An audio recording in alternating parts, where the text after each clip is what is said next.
NTR dragon cinema 2 పార్ట్లుగా వస్తుందా? 10 కోట్ల rich set Tarak ని ఎందుకు అంతగా ఇంప్రెస్ చేసింది?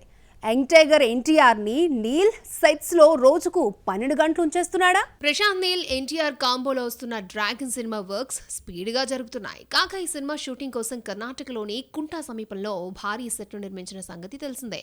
ఈ సెట్ లో ఒక పెద్ద హెలికాప్టర్, ఇల్లు, రైల్వే ట్రాక్లు, భారీ తుపాకులు, ట్యాంకర్స్ ని సైతం ఏర్పాటు చేశారు. మొత్తానికి సెట్ చూస్తుంటే సినిమా గ్రాండియర్ గా ఉండబోతుందని స్పష్టమవుతోంది. తారక్ డ్రాగన్ సినిమా షూటింగ్ ప్రతిరోజు ఉదయం 7 గంటల నుంచి సాయంత్రం 7 గంటల వరకు గ్యాప్ ఇవ్వకుండా జరుగుతోంది. డ్రాగన్ సినిమాని ఎన్టీఆర్ కెరియర్ లోని అత్యుత్తమ సినిమాల్లో ఒకటిగా చేయాలని ప్రశాంత్ నీల్ చూస్తున్నాడట. అందుకే ఈ సినిమా స్క్రిప్ట్ కోసం ప్రశాంత్ నీల్ చాలా టైం తీసుకున్నాడు. కాబట్టి ఇప్పటి వరకు ప్రశాంత్ నీల్ తీసిన అన్ని సినిమాల్లో కల్లా ది బెస్ట్ సినిమా ఇదే అవుతుందని అంచనాలున్నాయి. అయితే ఈ సినిమాను వచ్చే ఏడాది సంక్రాంతి రేసులో నిలపాలని చూశారు. అది కుదరడం లేదు. 2026 సమ్మర్ కే బొమ్మ రాబోతోంది. అయితే 2 పార్టులుగా డ్రాగన్ ఉంటుందని ఫ్యాన్స్ అనుకుంటున్నారు. ఎండ్ కార్డ్ లో ఏదో రకమైన హింట్ ఇచ్చి పార్ట్ 2 కి హోప్స్ పెంచొచ్చు. కానీ సలార్ 2 వర్క్స్ పెండింగ్ లో పెట్టుకున్న నీల్ డ్రాగన్ కు ఇప్పట్లో సీక్వెల్ చేసే ఆలోచన చేయడు. తారక్ సైతం నీల్ తనని వెండి తెరపై ఎంత సాలిడ్ గా చూపిస్తాడా అనే ఆతృతతో ఉన్నాడు. అందుకోసమే ఫుల్ ఎఫర్ట్స్ పెట్టి సినిమాకు వర్క్ చేస్తున్నాడు. చిరంజీవితో అనిల్ రావిపూడి చేసే సినిమా జస్ట్ హ్యూమర్ టచ్ తోనే ఉంటుందా? చిరు మార్క్ యాక్షన్ ఉండేలా దర్శకుడు అసలు కేర్ తీసుకుంటున్నాడా? చిరు డ్యూయల్ రోల్ కోసం వైజాగ్ లో సిట్టింగ్స్ దేనికి? చిరంజీవితో అనిల్ రావిపూడి తీయబోతున్న ఫుల్ లెంత్ కామెడీ ఎంటర్టైనర్ పై ఆడియన్స్ లో గట్టిగానే చర్చ నడుస్తోంది. ఇప్పటికే ఈ సినిమా ఫస్ట్ హాఫ్ స్క్రిప్ట్ పూర్తయింది. చిరు కూడా గ్రీన్ సిగ్నల్ ఇచ్చాడు. ప్రస్తుతం ఈ cinema second half script work శరవేగంగా జరుగుతోంది. వైజాగ్ లో అనిల్ రావిపూడి తన టీంతో స్క్రిప్ట్ వర్క్ చేస్తున్నాడు. కొందరు చెప్పడం ప్రకారం ఈ సినిమాలో చిరంజీవిని జై చిరంజీవిలో చూసినట్లుగా ఉంటుందని చెబుతున్నారు. జై చిరంజీవిలో చిరును మనం త్రివిక్రమ్ కామెడీ పంచ్లతో చూసాం. మళ్ళీ అలాంటిదే అనిల్ రావిపూడి చూపించబోతున్నాడట. ఇక సెకండ్ హాఫ్ లో చిరంజీవి పాత్రకి ప్రత్యేకమైన యాస, బాడీ లాంగ్వేజ్ ను అనిల్ రావిపూడి డిజైన్ చేస్తున్నాడట. అదేవిధంగా సినిమాలో పూర్తిగా కామెడీపై దృష్టి సారిస్తున్నారు. కాగా ఈ సినిమా గురించి మెగాస్టార్ ఆ మధ్య మాట్లాడుతూ ఈ సినిమా పూర్తి స్థాయి వినోదాత్మక చిత్రమని, ఈ మూవీ సెట్స్ లో అడుగు పెట్టేందుకు తాను ఆసక్తిగా ఎదురు చూస్తున్నానని చెప్పారు. అయితే ఈ సినిమాలో మెగాస్టార్ చిరంజీవి ద్విపాత్రాభినయం చేయబోతున్నట్లు తెలుస్తోంది. అంటే రౌడీ అల్లుడు తరహాలో చిరుని మనం మరొకసారి చూడబోతున్నాం. అలాగే అనిల్ రావిపూడి స్టోరీ నరేట్ చేస్తుంటే ఆయా సన్నివేశాలను తలుచుకొని చిరు స్వయంగా కడుపుబ్బా నవ్వినట్లుగా చెప్పారు. ఈ సినిమా ఖచ్చితంగా ఫ్యాన్స్ కి నచ్చుతుందని మెగాస్టార్ చెప్పడం చూస్తుంటే మెగా కామెడీ టైమింగ్ ను దర్శకుడు పూర్తి స్థాయిలో వాడుకోబోతున్నట్లు అర్థమవుతోంది. అయితే ఈ సినిమాను కేవలం కామెడీ చుట్టూ తిప్పేస్తే మిస్ఫైర్ అవుతుంది. అలా కాకూడదు అంటే ఖచ్చితంగా యాక్షన్ ట్రాక్ కి మంచి స్పేస్ ఇవ్వాలి. అనిల్ చెబుతున్న దాని ప్రకారం ఖతర్నాక్ ఫైట్స్ కంటే కామెడీయే ఎక్కువగా సినిమాలు చూపిస్తారు అనే అనుమానాలు వస్తున్నాయి. మొత్తానికి వచ్చే సంక్రాంతికి ఈ సినిమాను మనం సంక్రాంతి అల్లుడుగా చూడబోతున్నాం. నాని హిట్ 3 మేడేకొస్తుంది. అయితే ఈ సినిమా నుంచి వచ్చిన టీజర్, ట్రైలర్ ప్రేక్షకులని విపరీతంగా ఆకట్టుకుంది. ప్రతి షాట్ లో దర్శకుడి యొక్క విజన్ అయితే కనిపిస్తుంది. అయితే టీజర్ కటింగ్ లో చూపించినంత శ్రద్ధ కంటెంట్ డెలివరీపై మేకర్స్ ఎంతవరకు చూపించారు అనేది క్వశ్చన్ మార్క్ గా కనిపిస్తుంది. బజ్ వచ్చిన సినిమా వెనుక ఎందుకు నెగిటివ్ డిస్కషన్? హిట్ 3 మ్యాటర్ లో నాని అస్సలు తగ్గడం లేదు.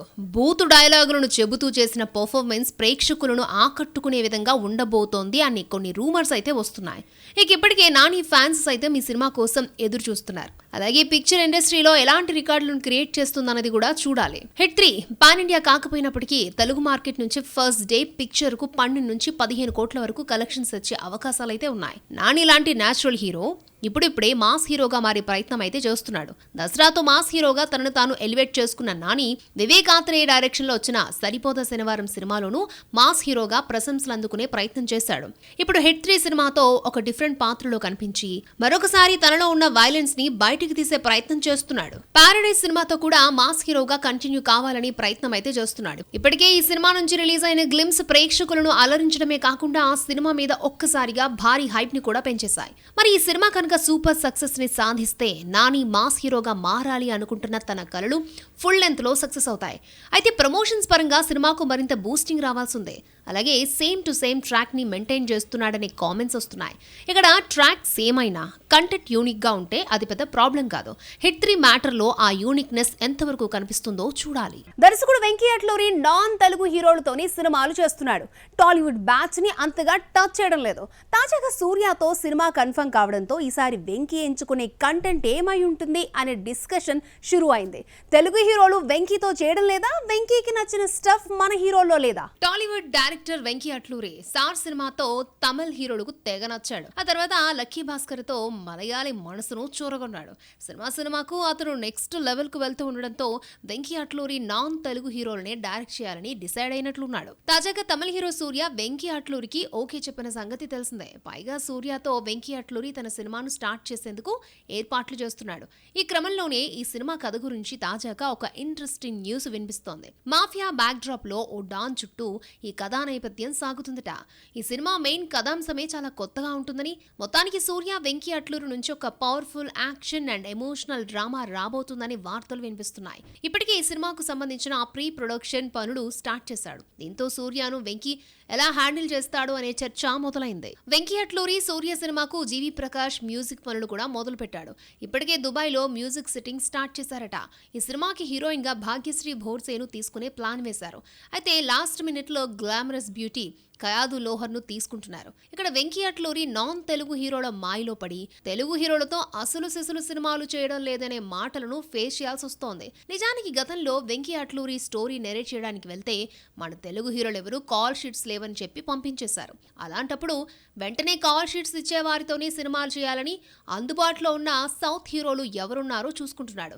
దానిలో భాగంగా ఇప్పుడు సూర్యతో సినిమా చేసే టైం వచ్చింది. రెట్రో తర్వాత సూర్య చేయబోయే సినిమా ఇదే కావడంతో తమిళ సినీ వర్గాలు ఈ సినిమాపై ఆసక్తిని చూపిస్తున్నాయి. డియోల్ బ్రదర్స్ ని టాలీవుడ్ మేకర్స్ వదిలిపెట్టరా? At the same time Bobby సన్నీలు టాలీవుడ్ ని వదులుకోరా? బాలీవుడ్ అవుట్ డేటెడ్ హీరోలను మన వాళ్ళు ఎందుకు పట్టుకున్నారు? బాబీ డియోల్ సందీప్ రెడ్డి యానిమల్ సినిమాతో అబ్రార్ గా అందరికి దగ్గరయ్యాడు. అలాగే తెలుగు ఆడియన్స్ కి బాబీ పర్ఫార్మెన్స్ నచ్చేసింది. ఆ ఐదుతోనే డాకు మహారాజ్ కు తీసుకున్నారు. అది కూడా హిట్ కావడంతో త్వరలో వచ్చే వీరమల కోసం, అందులో ఔరంగజేబుగా నటిస్తున్న బాబీ కోసం అందరూ వెయిట్ చేస్తున్నారు. ఇక జాట్ సినిమాతో సన్నీ డియోల్ మరొకసారి తన పవర్ ని బాక్స్ ఆఫీస్ దగ్గర చూపించాడు. ఈ సినిమాతో సన్నీ తనకింకా ఏజ్ అయిపోలేదని, ఛాన్స్ ఇస్తే మరిన్ని సినిమాలు చేస్తారని చెప్పకనే చెప్పాడు. పైగా బీటౌన్ ను లైట్ గా తీసుకుని తెలుగు మేకర్ స్టఫ్ ని గొప్పగా చెబుతూ వచ్చాడు. తాజాగా అఖండ 2 కు సంబంధించి ఒక కీలక స్కెడ్యూల్ ని త్వరలోనే జార్జియాలో చిత్రీకరించేందుకు చిత్ర యూనిట్ రెడీ అవుతోంది. అయితే ఈ స్కెడ్యూల్ గురించి ఒక ఇంట్రెస్టింగ్ అప్డేట్ వినిపిస్తోంది. బాలీవుడ్ నటుడు సన్నీ డియోల్ ఈ స్కెడ్యూల్లో పాల్గొనబోతున్నట్లు తెలుస్తోంది. ఈ సినిమా సెకండ్ హాఫ్ లో వచ్చే సన్నీ డియోల్ క్యారెక్టర్ ద్వారా ఈ సినిమా క్లైమాక్స్ లో ఒక భారీ ట్విస్ట్ రివీల్ అవుతుందట. ఈ ట్విస్ట్ అఖండ 3 కి లీడ్ అవుతుందని తెలుస్తోంది. ఇలా ఎలా చూసుకున్నా డియోల్ బ్రదర్స్ తెలుగు దర్శకులతోనే వర్క్ చేస్తూ తమ కేర్ ఆఫ్ ను టాలీవుడ్ గా చేసుకోవడం విశేషం. సమంత షురూ చేసిన ప్రొడ్యూసర్ గిరి ఆమెకు కొత్త లైఫ్ ఇవ్వబోతుందా? శుభం థియేట్రికల్ ట్రైలర్ ఫ్యామిలీ ఆడియన్స్ ని థియేటర్లకు తీసుకొస్తుందా? రిస్క్ అని తెలిసిన శామ్ బేబీ ప్రొడ్యూసర్ గా మారడానికి రీజన్ ఏంటి? సమంత బిజినెస్ మైండ్ తోనే సక్సెస్ అవుతూ వస్తుందన్న టాక్ సోషల్ మీడియాలో ఎప్పటి నుంచో వినిపిస్తూనే ఉంది. దానికి మరింత క్లారిటీ ఇస్తూ శుభం సినిమాతో ఫస్ట్ టైం ప్రొడ్యూసర్ అవతారం ఎత్తింది. తాజాగా ఈ సినిమా ట్రైలర్ రిలీజ్ చేసి తానెంచుకున్న కంటెంట్ ఏంటనే చెప్పింది. కామెడీ హారర్ శుభం ట్రైలర్ ను ఓ భర్త తన భార్యను ఎలా కంట్రోల్లో పెట్టాలి అన్న డిస్కషన్ తో షురూ అవుతుంది. ఆ తర్వాత పెళ్లి కొడుకు ఆల్ఫా మగాడని తనను తాను చెప్పుకోవడానికి ట్రై చేస్తూ ఉండగా ఒక్కసారిగా అక్కడి పరిస్థితులన్నీ వింతగా మారిపోతాయి. చూస్తుంటే ఆడవాళ్లు సీరియల్ చూడటం వ్యసనంగా మారితే ఎలా ఉంటుందో దానికి హారర్ ను కామెడీని మిక్స్ చేసి శుభంను తెరకెక్కించినట్టు అనిపిస్తోంది. శుభం ట్రైలర్ లో ఊరు మొత్తం ఇదే పాండమిక్ ను ఫేస్ చేస్తే వచ్చే అనర్థాలేంటి, ఆల్ఫా మగాళ్లు భయపడుతూ వీటిని ఎలా ఫేస్ చేశారనేది చూపించినట్లు టచ్ ఇవ్వడం జరిగింది. ట్రైలర్ ఎండింగ్ లో శామ్ చేసిన క్యామియో కూడా అట్రాక్ట్ చేసింది. మే 9న ప్రేక్షకుల ముందుకు రానున్న ఈ సినిమాతో ఆడియన్స్ ను థ్రిల్ చేయాలని సమంత చూస్తోంది. శామ్ తక్కువ బడ్జెట్ లో చేస్తున్న సినిమా కావడంతో పెద్దగా రిస్క్ లేని ప్రాజెక్ట్ గా చెప్పుకోవచ్చు. అలాగే తనకున్న మార్కెటింగ్ స్కిల్స్ తో ఈజీగా బిజినెస్ చేసుకోవచ్చు. నిర్మాతగా సమంత ఫస్ట్ అటెంప్ట్ ఏంటనేది త్వరలో తేలిపోనుంది. బాక్స్ ఆఫీస్ లో అప్డేట్స్ ఉన్నాయో చూద్దాం. కోర్టు మూవీ నెట్ఫ్లిక్స్ లో స్ట్రీమింగ్ అవుతోంది. అయితే తాజాగా ఈ సినిమా చూసిన తమిళ స్టార్ కపుల్ సూర్య జ్యోతికకు ఈ మూవీ బాగా నచ్చేసింది. అందులోనూ న్యాయవాది పాత్రలో కనిపించిన నటుడు ప్రియదర్శి నటనకు వారు ఫిదా అయిపోయారు. దాంతో ప్రియదర్శిని అభినందిస్తూ స్పెషల్ గిఫ్ట్ పంపించారు. ఈ విషయాన్ని నటుడు ప్రియదర్శి ఇన్స్టాగ్రామ్ వేదికగా అభిమానులతో పంచుకున్నారు. అఖిల్ నెక్స్ట్ ఫిలిం లెనిన్ కు సంబంధించిన సాంగ్ షూట్ జరుగుతోంది. ఈ సాంగ్ కోసం అన్నపూర్ణ స్టూడియోస్ లో ప్రత్యేక సెట్ వేస్తున్నారు. ఈ షూట్ తర్వాత అఖిల్ పై యాక్షన్ షెడ్యూల్ ను షూట్ చేస్తారు. రామాయణ సినిమా ఫస్ట్ లుక్ వీడియోని వేవ్ సమ్మిట్ లో రిలీజ్ చేయాలని మేకర్స్ ప్లాన్ చేస్తున్నారు. ఇక తదుపరి షెడ్యూల్ వచ్చే వారం నుంచి ముంబైలోనే స్టార్ట్ చేయబోతున్నారు. ఆ షెడ్యూల్లో యష్ తో పాటు ప్రధాన తారాగణంపై యుద్ధ నేపథ్య సన్నివేశాలు చిత్రీకరించనున్నారు.